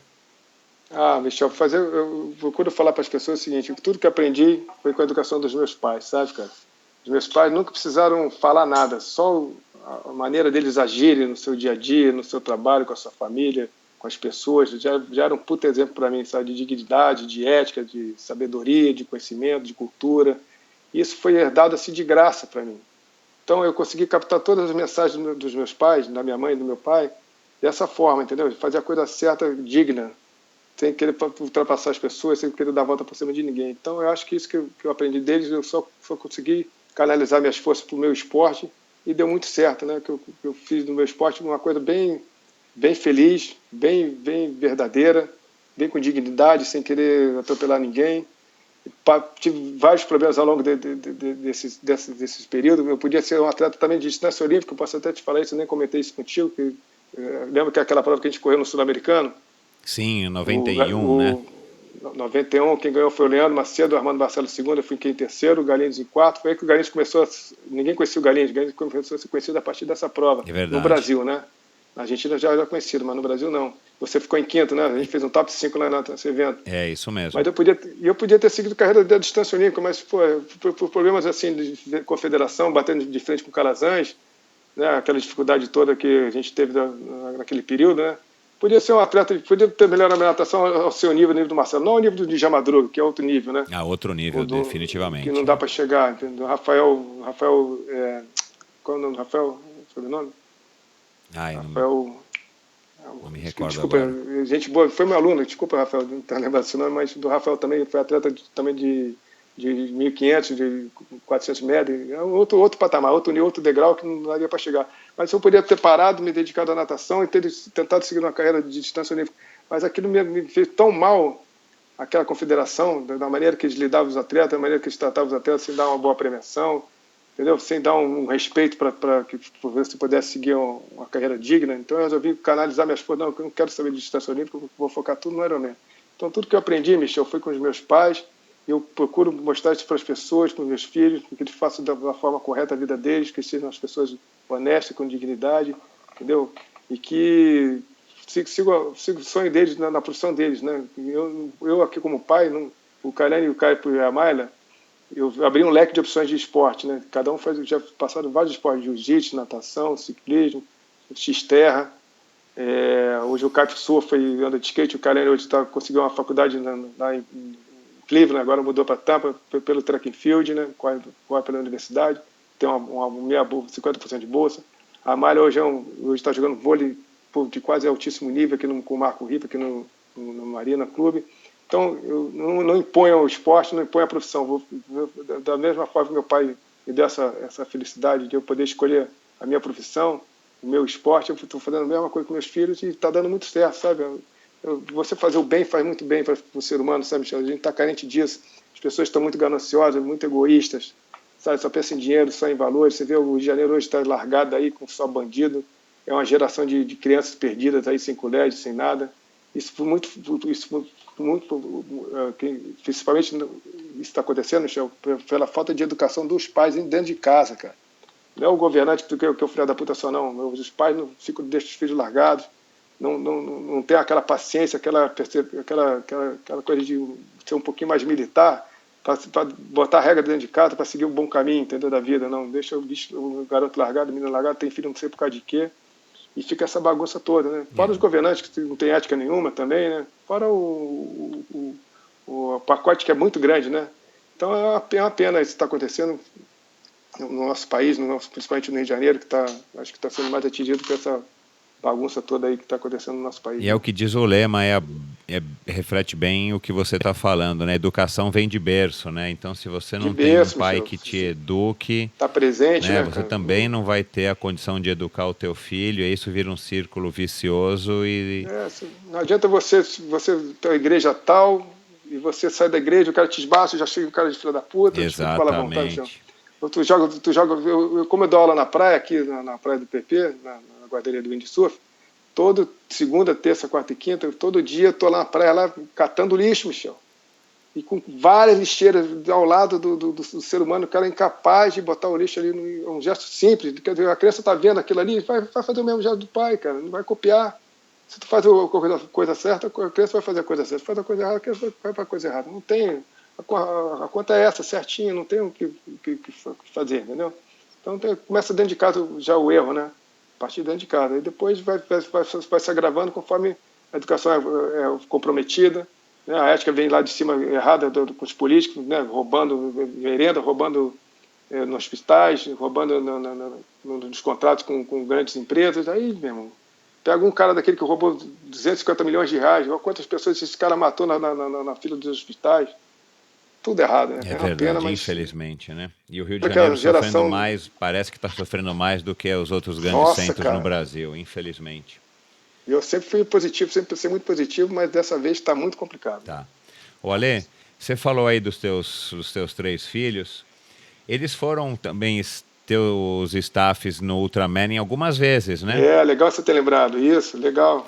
Porque, assim, para quem não tem muita noção, mas quando você é staff numa prova de ultra distância, como o Ultraman ou mesmo o Race Across America, na verdade você faz parte da equipe. Né? No caso aí você é quem estava lá nadando, correndo e pedalando, mas se não fosse a tua equipe de staffs, você não tinha a mínima condição de terminar a prova. Como é que foi essa experiência aí de ter colocado eles em contato com você numa situação extrema como um Ultraman? E a experiência deles mesmo de estarem participando de um evento dessa relevância, um evento histórico, enfim, e de estarem te apoiando, né, com uma função importante de estar te dando, enfim, o que você precisa para poder nadar, pedalar e correr no seu limite. Lógico, eu posso dizer também o seguinte, que o José Carlos Ponciano, que é o padrinho da Malha, o Zé Negão, né, ele participou de todos os eventos de Ultraman ao meu lado, né. E ele realmente foi uma pessoa assim, extremamente importante. Não só ele, porque o Luiz Carlos Ribeiro também participou de um evento, o Gaúcho participou, o Ricardinho Ramos também participou, mas o Zé Carlos Ponciano foi um cara assim, exemplar, uma pessoa que a gente não posso deixar de falar dele, de ver uma família humilde, mas teve uma educação exemplar dentro de casa. Ele foi morar nos Estados Unidos com 18 anos de idade, depois de correr a maratona de Nova York, ele ficou por lá, fez a vida dele lá, e trabalhando com sacrifício, e hoje ele tem uma família maravilhosa que mora no Colorado, onde a Fernanda Keller já esteve lá em 94, eu estive lá em 95 com o Leandro Macedo, com o Gaúcho, com o Bruno Paiva, quer dizer, uma pessoa assim, mesmo, que não tem papo na língua, que não tem tempo ruim, que foi meu braço direito durante esses 9 anos todos que eu estive lá. Meu compadre, ele, também o Luiz Carlos Ribeiro, meu compadre, o Luiz Carlos Ribeiro é padrinho do Kailane, e o Zé Carlos Ponciano é padrinho da Mayra, né? Então, o Zé Carlos tem um tipo assim, foi meu braço direito, 50% da minha prova era ele, tipo assim, Michel. Eu estava numa situação de bicicleta, eu pensava numa Coca-Cola, o cara me dava Coca-Cola, já estava com a Coca-Cola na mão, pensava numa banana, já estava com a banana na mão, entendeu? A sincronia era muito grande, né? E eu comecei a querer levar os meus filhos para participar do meu evento, para saber o que o pai realiza, né, na prova, né? Ter a noção do que eu treinava, qual que era o meu objetivo, né? E foi bem bacana, que eu levei a primeira vez, foi o Kailane, foi a primeira vez comigo, junto com o Zé Carlos Ponciano. Os dois trabalharam juntos a prova inteira, coitado do Kailane, quase matei meu filho, né? Deu 500 mil tiros para me hidratar durante 515 km de prova, né? Só na maratona, aqueles 84 km, era muito gozado, que o Zé parava o carro, e o Kailane, antes de se aproximava a 200 metros antes, Michel, perguntava, pai, o que tu quer? Eu quero coca, eu quero água. Ele dava um tiro até o carro, Zé, ele quer coca, quer água. Ele pegava a coca, a água e corria mais 200 metros para frente. Depois voltava para o carro. Então ele fez isso mesmo, 500 mil vezes, né? E no final da prova, a gente foi bater uma foto de chegada, né? Eu tô vendo o Kailane aqui assim, depois ele foi ver a foto, o Kailane tá arriado assim, com o meu irmão todo murchinho, todo quebrado. Como se ele tivesse feito o Ultraman dele, né? Pô, fez até mais, né? Foi 500 mil tiros ao longo ao redor da ilha, né, Michel? Depois, no ano seguinte, eu levei o Caipo e o Kailane. Até então, eu estava vencendo as provas, né? Nesses anos todos, né? Depois, eu levei Caipo, Kailane e Mayra, né? Esse foi a grande maratona, porque A malha começou a querer ficar doente na véspera da prova. Eu falei, não, tem que levar a malha de qualquer jeito, tem que embarcar ela, não pode ficar doente. E a gente praticamente não dormiu um mês, né? E aí consegui procurar ela direitinho, a gente embarcou, né? Só que como eram 4 passagens, eu peguei a passagem mais baratinha que tinha, né? Que era Rio, São Paulo, Houston, Los Angeles, Oahu, Honolulu. Uau! Aí quando a gente fez a primeira pernada Rio, São Paulo, a Mara perguntou, papai, estamos chegando. Eu falei, quase lá, filhinho. Coitado. Vai lendo o gibizinho aí. Qual a idade dela na época, Alê? Você lembra? Cara, ela tinha 5 anos de idade. Nossa. 4 ou 5 anos de idade, muito novinha, né? Bom, então ela foi mesmo para assistir, né? Ela pouco pôde participar, né? Foi lá para fazer bagunça, mas torceu muito pelo pai, né? Claro, cada incentivo dela, vai, pai, do Kailane me incentivando ao longo da prova, meu, era uma injeção de energia enorme. Só que, infelizmente, nesse evento que eu participei, eu havia treinado muito para essa prova, quando saí da água dos 10 km, comecei já a vomitar direto, Michel. Comecei a desencadear um vômito, peguei uma virose lá, não sei, uma bactéria que me desgringolou, que eu só consegui comer durante os 3 dias de prova pão e água. Mais nada. E de noite comer um macarrãozinho bem simplesinho para poder ter um pouquinho de carboidrato para poder sobreviver no dia seguinte. Entendeu? Só terminei essa prova em função dos meus 3 filhos que estavam lá, que foi um sacrifício enorme, né? Treinar para a prova, todo o pacote de cuidar deles, de trabalhar e ter cruzado por, sei lá, 30 horas de voo, praticamente que foi o que deu naquela pernada só que a gente foi, né? E aí, cara, foi muito prazeroso que eu ter cruzar aquela chegada, dar um abraço neles, e eles terem ver o pai participando, ver o sacrifício do pai. E hoje eu estou colhendo frutos, porque o Kailane está indo para o lado do esporte, com o track and field, o Caio também está indo para o lado do esporte, todos estudando direitinho, a Malha indo para a mesma linha, né, de pensamento, né. E isso não tem preço, Michel. Acho que o nosso maior prazer é ver nossa família, né, ser feliz, e as outras pessoas também não tenho a dúvida, mas da nossa família, principalmente do nosso dia a dia, ver o nosso cotidiano, nosso dia a dia, né, na nossa rotina de trabalho e de tudo, né? Isso não tem preço. E com certeza essa é a maior herança que você vai deixar para eles, né? Não tenha dúvida, é verdade. Que bacana. Olha, mudando aqui de assunto, vamos voltar aqui para o Brasil. E aí, conta aí do Ultraman Brasil 515, como é que começou essa história? Temos que falar isso aí, verdade. Foi muito bacana, que eu e o Zé Carlos Ponciano, a gente já estava com ideia de trazer a prova para cá, né? E o Luna, que era meu aluno também, que participou desse evento lá foi no 2012, 2010, não me recordo a época que ele foi participar também do evento, né? Juntamente comigo, mais outros 3 atletas, né? E ele teve a mesma ideia na época de trazer a prova para cá. Só que ele tem todo um know-how assim, de empreendedor, né? De gestor, né? Eu tenho mais um know-how assim, de captar as pessoas, né, Michel? Diferente mais uma parte humana e mais uma parte empresarial, né? Sim. E aí a gente se uniu e eu montei o percurso que saía lá de Paraty e terminava aqui na Barra da Tijuca, né? Um percurso fantástico, um percurso magnífico. Você conhece o Rio Santos, você já pedalou lá, você conhece o percurso. Pouquíssimo movimento de carro, a natação na água quentinha lá de Paraty, depois a gente passou para Ubatuba, né? Já fomos para o 4º evento e estamos para o 5º evento ano que vem. É uma prova para poucas pessoas, no mesmo molde do Ultraman, só que esse ano foi bem bacana porque o Corey, né, que é um dos diretores da prova, que participa do Ultraman do Havaí, ele trouxe o Kurt, que foi o idealizador desse evento no Havaí. Ele assistiu nossa prova pela primeira vez. Ele fez um montão de elogios, Michel, pra gente, pro nosso evento. Que bacana, cara. Ele já fez outras provas no Canadá, já assistiu na Inglaterra, já assistiu na Flórida. Diz que o nosso evento é o melhor que tem, que mesmo em termos de organização se equipara ao Ironman da Havaí até um pouco melhor. Só elogio, ele adorou as pessoas, adorou o ambiente, adorou a comida, adorou tudo. E isso no meio de toda essa bandidagem do lado, não morreu ninguém, né? E que loucura essas coisas, né? Como é que a energia nossa foi tão boa, foi tão positiva, né? Que onde a gente passa na competição, realmente não tem esse perigo de você ser assaltado. É muito, muito difícil nessa região, né? Mas você vai se aproximando do Rio, a coisa vai ficando meio preocupante. Tanto é que a gente tivemos que fazer uma mudança de percurso da maratona. Antigamente saía em Santa Cruz, agora não sai mais. Agora sai tudo na Barra da Tijuca, só por questão de segurança, né? Mas a prova é fantástica, a prova assim, de extremamente superação. O segundo dia de bike é extremamente duríssimo, é os modos do que eu gosto, com muita subida e descida. A gente pega a Serra do Piloto, que você pedala numa região fantástica, com pouquíssimo movimento de carro. Eu já ouvi falar muito dessa Serra do Piloto, tenho curiosidade de conhecê-la. Pô, são 80 quilômetros, você vai até Santa Maria e volta, Santa Clara, aliás, volta, você não passa por, não tem nada de carro, Michel, é lindo, várias fazendas ao redor, sabe? Fantástico o percurso, né? Que bacana, E cara. a Vida prova, longa aí pro prova Ultraman tá de do Brasil, né? inverno, conseguimos um patrocínio da Erding, né? Para ser apoiador nosso, que sabendo que vem a coisa melhora um pouquinho mais, e a cada ano a gente vai, né, degrau a degrau, deixando a prova mais profissional. E estamos indo para o 5º ano, né? Impressionante como passa rápido, né? Isso aí, Muito mas que bacana, cara. Acho que, como eu também já tive minha aventura aí no ciclismo de ultradistância lá em Fortaleza com o desafio 24 horas, eu sou completamente favorável de também estar estimulando as provas de ultradistância aqui no Brasil. Então, boa sorte aí, que o Ultraman tem uma vida bem longa aqui no Brasil. Agora, por Maravilha. falar em ciclismo de ultradistância, vamos falar um pouco do Race Across America? Vamos. Poxa, você já esteve lá 5 vezes, você falou, né, Michel? Eu pedalei 5 e fui chefe de 5 equipe edições, mais né? 2 ali para o Clarindo. Me conta, como é que foi a experiência? Foi uma época muito boa, que eu estava na época de transição, né, do triatlo, eu estava meio mais trabalhando do que treinando. E o Ricardo Arap, lá de São Paulo, né, você conhece o Ricardo? Claro. Ele me convidou para fazer parte do time dele, de dupla, né? E aí eu aceitei na hora, né, cara? Eu falei, uma prova dessa foi de maneira alguma, né? E foi, assim, extremamente maravilhoso, o Michel. Como os Estados Unidos é bonito, como é fantástica a mudança de clima, né?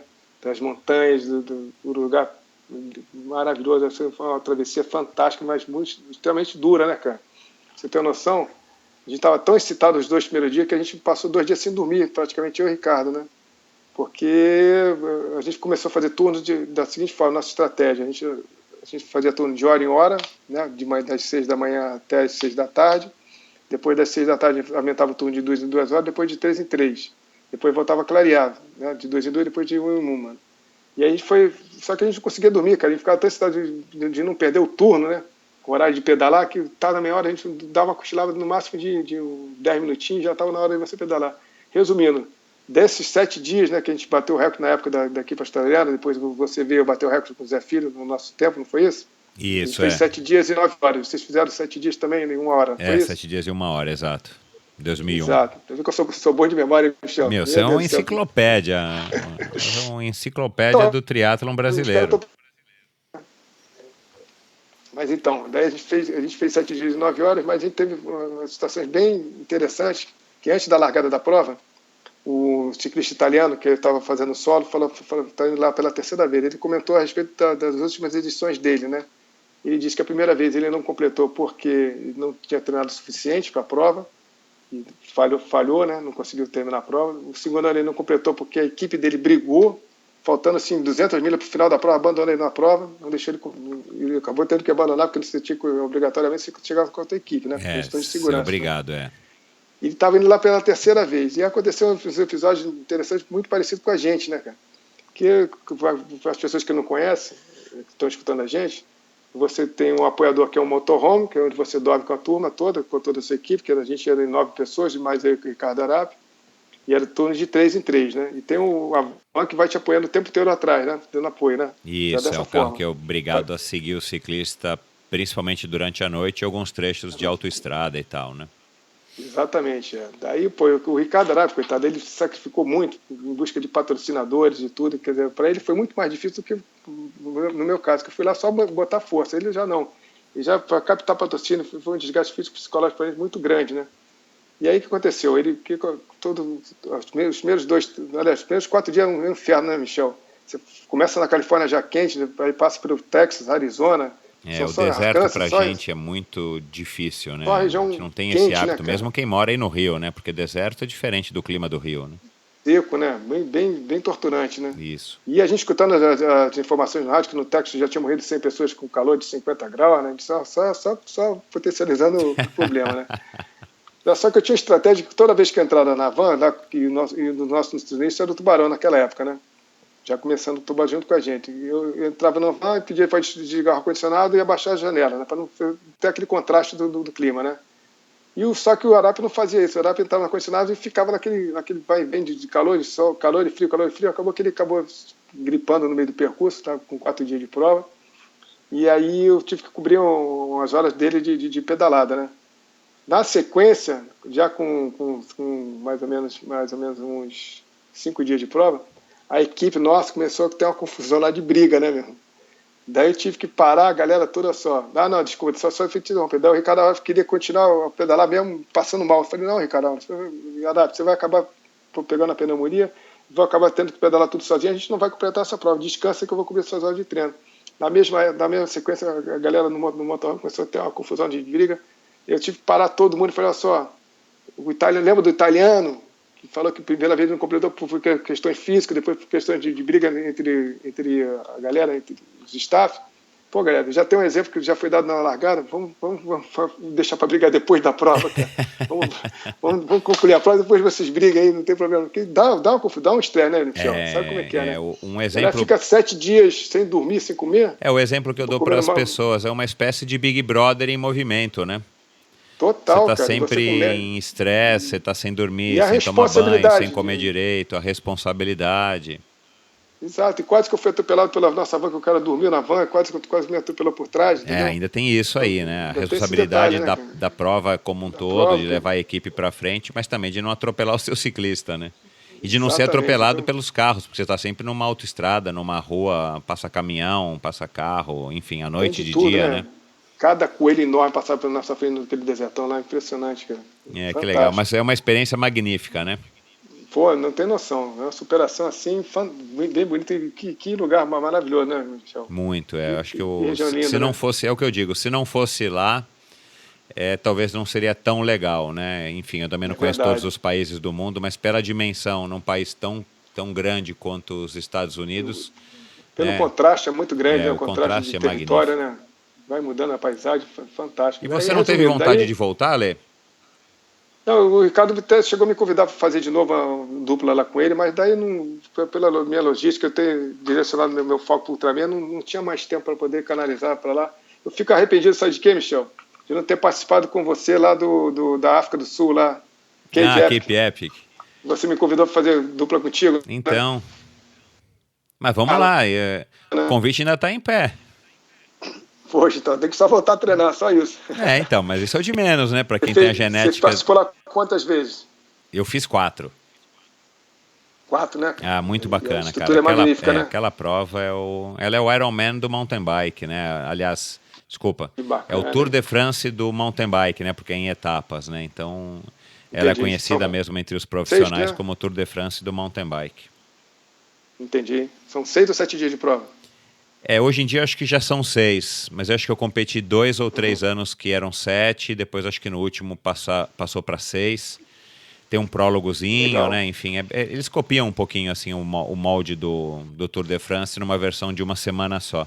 Mas é espetacular também por conta do visual, o cenário ali ao redor da cidade do Cabo e tal, onde a prova acontece todos os anos, é muito legal, cara, muito bacana. O pessoal é muito legal. Tem muita prova bacana participar. Isso aqui. Se você conseguir a cultura, a culinária, então, né? O país. Vamos lá, vamos fazer um dia assim.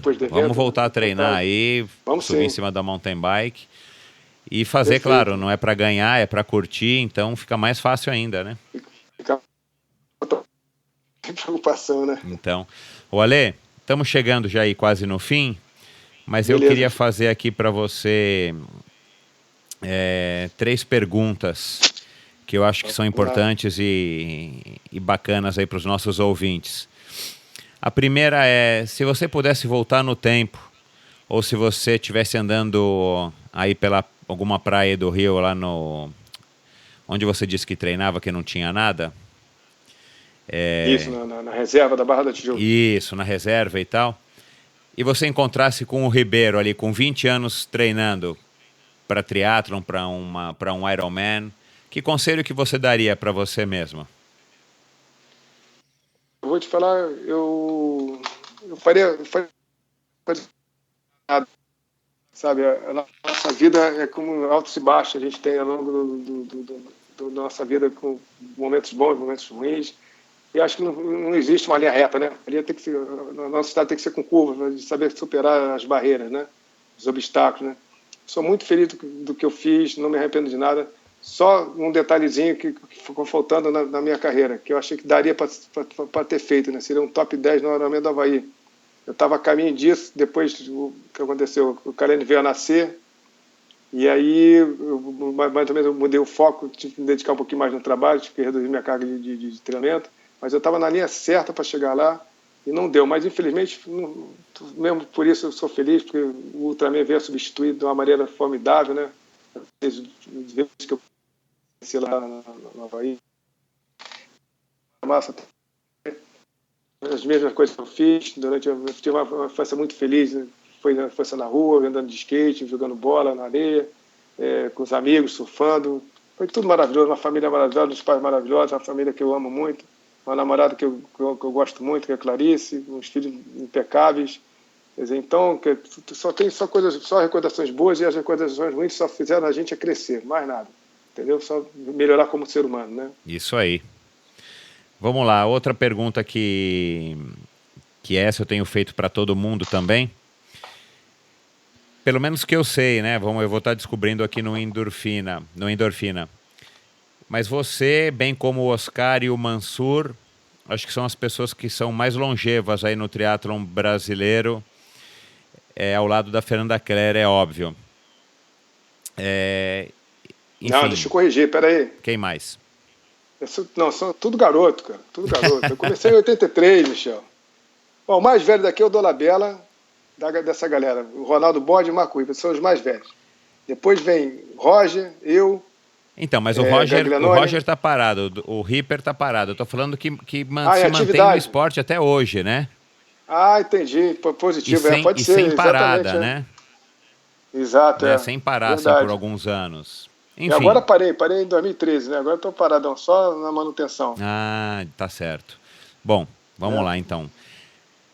Como é que você vê o triatlon depois de tantos anos envolvido e mesmo depois de parado, vivendo do triatlon, treinando, morando aí no Rio de Janeiro, e o triatlon no Rio de Janeiro renasceu aí de uns anos para cá, aí de novo com o Júlio Alfaia e tal? Ah, Michel, desculpa te interromper, mas é muito importante, você lembrou uma coisa, um episódio que o Armando falou. O triatlo começou em Niterói. Não começou em Niterói não, Armando. O triatlo começou no Rio. A gente ligava de vocês todos em Niterói.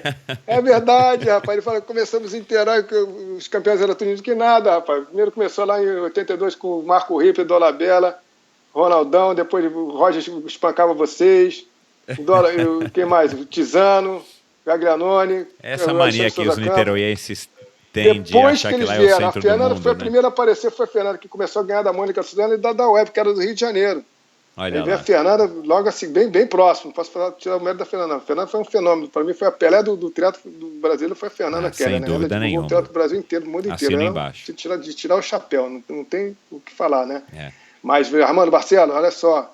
Tá aí outra coisa que ele me pediu para falar do dedo leproso. Ele ganhou a prova de milionário do Brasil. Então eu vou te contar esse episódio que eu deixo só cortar um pouquinho, Michel. Pode contar. Muito interessante. Foi o último Ironman que o Djalma Madruga fez na sede de Portugal, no Angra, e chegava na Barra da Tijuca, né? Aí no dia do café da manhã, eu tô lá com o meu shake lá de Citomax, né? Não tinha mais pó, não tinha mais nada, só para tomar antes da largada da prova. Ele tem um dedo leproso, Michel.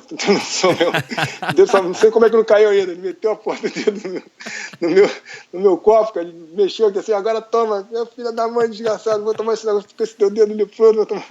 Ele disse que ganhou a prova ali, né? Alguém tá a prova ali do dedo leproso. Pode até ser, né? Mais ou menos, né? Que eu tinha acabado de voltar do Ironman do Havaí, junto com o Garzon. E um mês depois estava fazendo a prova dele, né? O Ironman do Djalma Madruga, né? Mas também não é desculpa, não. Mas um episódio interessante foi o seguinte, que o Armando ganhou a prova, né? Depois que teve o cruzador de chegada, ele agarrou, chegou 2 minutos na minha frente, né? No Ironman, que foi tipo uma versão tupiniquim do Markelli de Visconti, né? De 89, né? Duelou lado a lado o tempo inteiro. Ele já contou esse episódio, né? Só estou relembrando, né? Aí terminou a prova, ele disse que dormiu de noite agarrado no ar-condicionado. No dia seguinte ele veio confessar comigo, pô, Ribeiro, tenho que te contar uma coisa, cara. Eu fui na Mãe de Santo lá, e pedi para eu ganhar a prova de qualquer jeito, o que eu tinha que fazer para ganhar a prova. Eu falei, que a mãe de santo falou assim, ó, você vai ter que cortar um cabrito, deixar na esquina tal lá de Niterói, vai ter que sacrificar aquele cabrito. Daí ele falou assim, eu vou sacrificar cabrito nenhum não, cara, eu vou de qualquer forma, eu vou ter que ganhar essa prova de qualquer jeito. Eu fiquei feliz. Ele quase me matou o cabrito, desgraçado, para sacrificar ganhar a prova da prova. Já imaginou, Michel, hein? Nossa. Se ele mata o cabrito e perde? Meu Deus do céu, hein? Que macumba brava, né? Mas vamos lá. É isso aí. Como é que Diga você lá. vê o triatlon depois de tantos anos, né? O triatlon foi para as Olimpíadas, passou a valer vácuo, né? O triatlon aqui no Brasil deu essa encolhida e agora, né, a gente está tentando fazer ele ressurgir. O Ironman cresceu, veio para o Brasil. Como é que você vê o triatlon ao longo aí desses 35 anos de triatlon no Brasil e nos últimos 35 aí no mundo?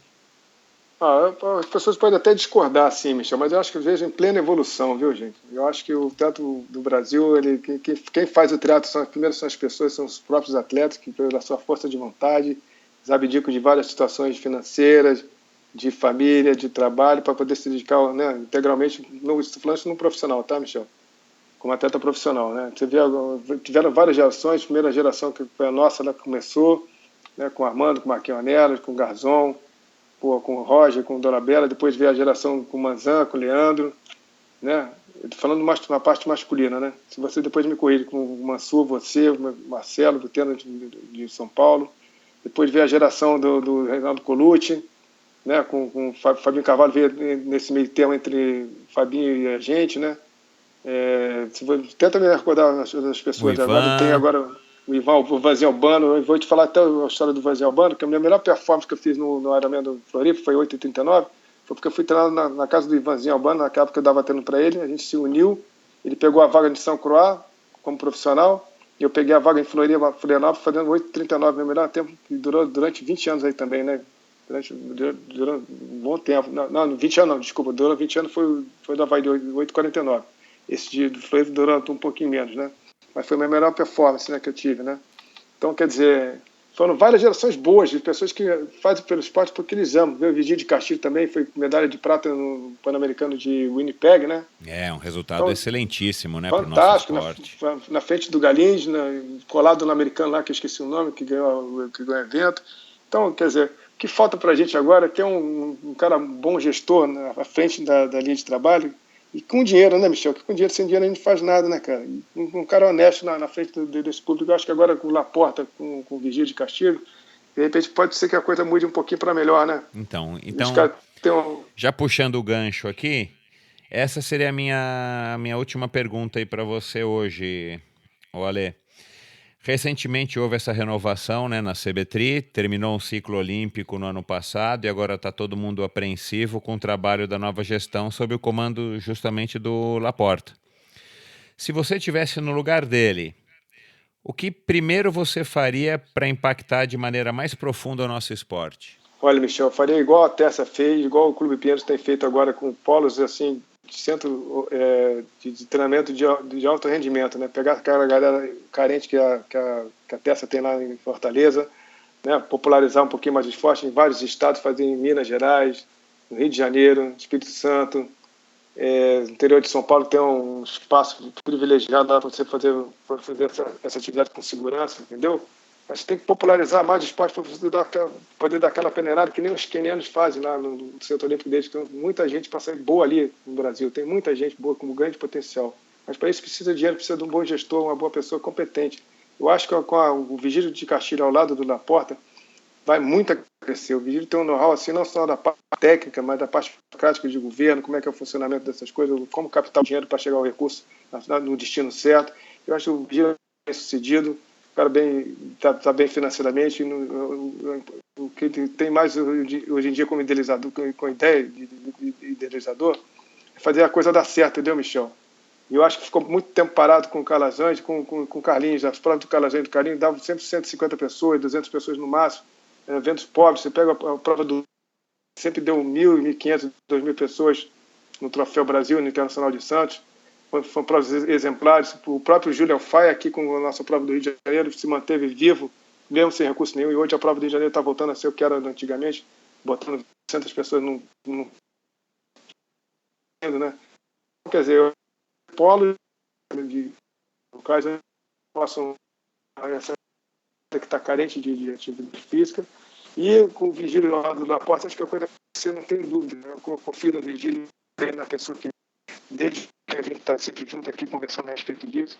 E eu acredito que a coisa vai dar certo, não só a curto prazo, mas assim, um pouquinho a longo prazo, uma coisa retomada, um projeto daqui a 2 Olimpíadas, quem sabe, né?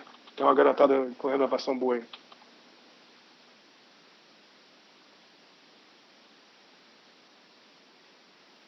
Que bom, tomara mesmo, eu concordo com essa tua opinião, acho que a gente tem que focar muito ou quase todos os nossos esforços Tem muito, no triatlon de base. Muito A gente desperdício tem muita de potencial, gente aqui Michel. no Brasil, isso acaba gerando qualidade e principalmente, Exato, exatamente. e principalmente o fato de que o esporte também educa, Mas isso é o né? principal. Então, independente dessas crianças serem triatletas de ponta O ou lado não, bem da vida, né? a gente, Isso através aí. do esporte, também vai estar educando as pessoas, Beleza, essa show de molecada, bola. né? Bacana. Legal, Ale. Legal. Conseguimos aí concluir aí a nossa meta de fazer 2 partes do programa, mas a gente não fecha as portas aí para você Podemos tá fazer uma voltando aqui visita para você terceira, com a uma mesa quarta redonda, vez, Michel. sem dúvida nenhuma, para estar Ia ficar bem bacana, corrigindo né? os relatos.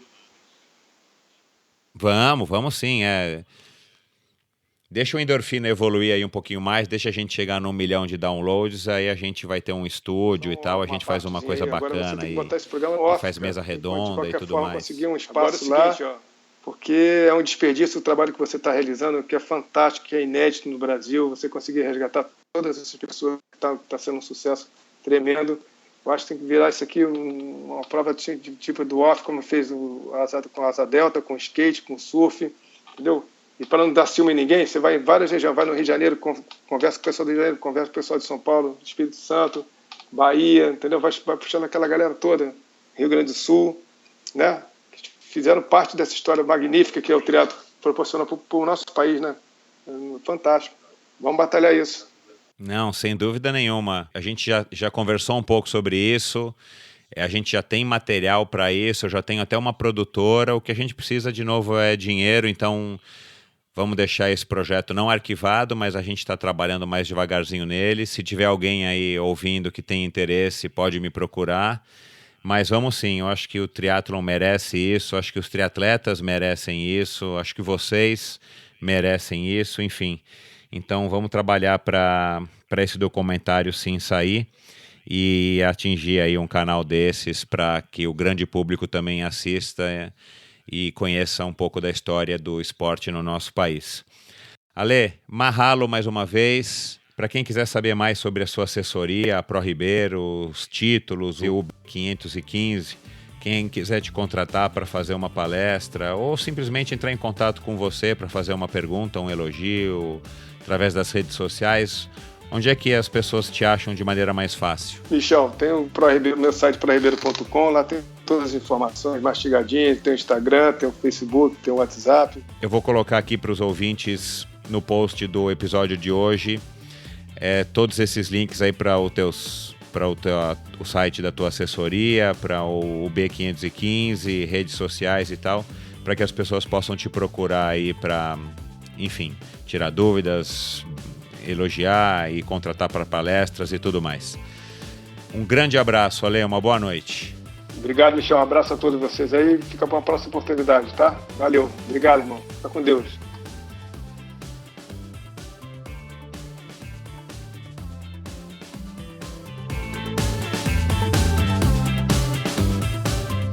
Obrigado por ouvir mais esse episódio do Endorfina. Acesse endorfinabr.com para ver as notas e links mencionados na conversa de hoje. Lá você ainda encontra todos os episódios do Endorfina. E lembre-se de participar você também, enviando suas sugestões, perguntas e críticas para michel@endorfinabr.com. Um abraço e até a próxima!